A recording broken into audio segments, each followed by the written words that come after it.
প্রিয় সম্মানিত মৎস্যচাষী ভাই ও বন্ধুরা, আশা করি সকলেই ভালো আছেন। বরাবরের মতন আরও একটি নতুন ভিডিও নিয়ে আপনাদের সামনে এসেছি। ভিডিওতে আপনারা যে মাছের পানাগুলো দেখতে পাচ্ছেন এগুলো হলো থাই পাঙ্গাস মাছের পানা। ভিউয়ার্স, আজকের ভিডিওতে আপনাদের সামনে আলোচনা করব কিভাবে আপনি অল্প সময়ে থাই পাঙ্গাস মাছের পানা চাষ করে বাজারজাত করবেন এবং বেশি লাভবান হতে পারবেন। তাই ভিডিওটি কেউ কেটে কেটে না দেখেও বিষয় সম্পূর্ণ দেখবেন। মাছ চাষ সম্পর্কে এরকম নিত্য নতুন ভিডিও পেতে আমাদের ইউটিউব চ্যানেলটি সাবস্ক্রাইব করবেন। যারা আগে থেকে সাবস্ক্রাইব করেছেন তাদেরকে অসংখ্য ধন্যবাদ। তো চলুন মূল ভিডিওটি শুরু করা যাক। ভিউয়ার্স, থাই পাঙ্গাস মাছ, এই মাছগুলো আপনারা চাইলে একক বা মিক্সরভাবেও চাষ করতে পারেন। আর এখন যে মাছের পানাগুলো দেখতে পাচ্ছেন এগুলো কিন্তু এই বছরের নতুন বড় সাইজের থাই পাঙ্গাস মাছের পানা। আপনারা যদি এই মাছগুলো আমাদের কাছ থেকে সংগ্রহ করতে চান, আমাদের ভিডিও টাইটেল এবং ভিডিও ডেসক্রিপশন বক্সে আমাদের ফোন নাম্বার দেওয়া আছে। নাম্বার সংগ্রহ করে আমাদের সাথে যোগাযোগ করে মাছগুলো সংগ্রহ করতে পারবেন।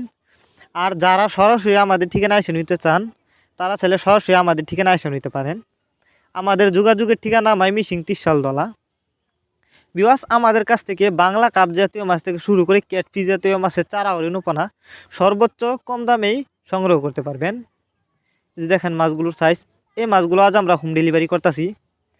আপনারা যারা বায়োফ্লক পদ্ধতিতে মাছ চাষ করতে চান এই মাছগুলো বায়োফ্লক পদ্ধতিতেও চাষ করতে পারবেন এবং অন্য অন্য ক্যাটফিশ জাতীয় মাছের সাথে মিক্সরভাবেও চাষ করতে পারবেন।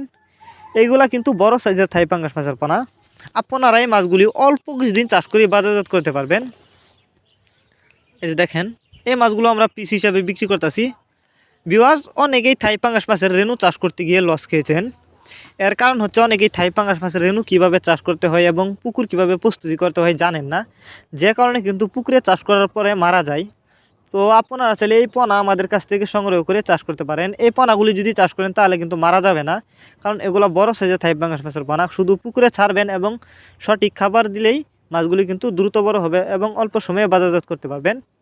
আর একটা সময় খাল বিলে এই মাছগুলো কিন্তু দেখা যেত, এখন কিন্তু বর্তমানে এই মাছগুলো হ্যাচারিতে উৎপাদন করা হয়।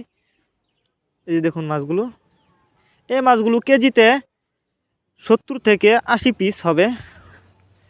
আর আপনি চাইলে মাছগুলো কেজি হিসাবেও আমাদের কাছ থেকে সংগ্রহ করতে পারেন।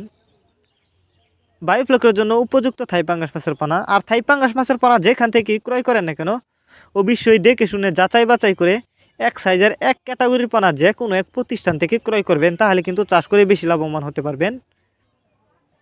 আর বড় সাইজের থাই পাঙ্গাস মাছ চাষ করলে কিন্তু লাভ বেশি হবে, কারণ এই মাছগুলি কিন্তু আপনারা অনেকে জানেন বেশি দিন চাষ করতে হবে না, অল্প কিছুদিন চাষ করে মাছগুলো বাজারজাত করতে পারবেন।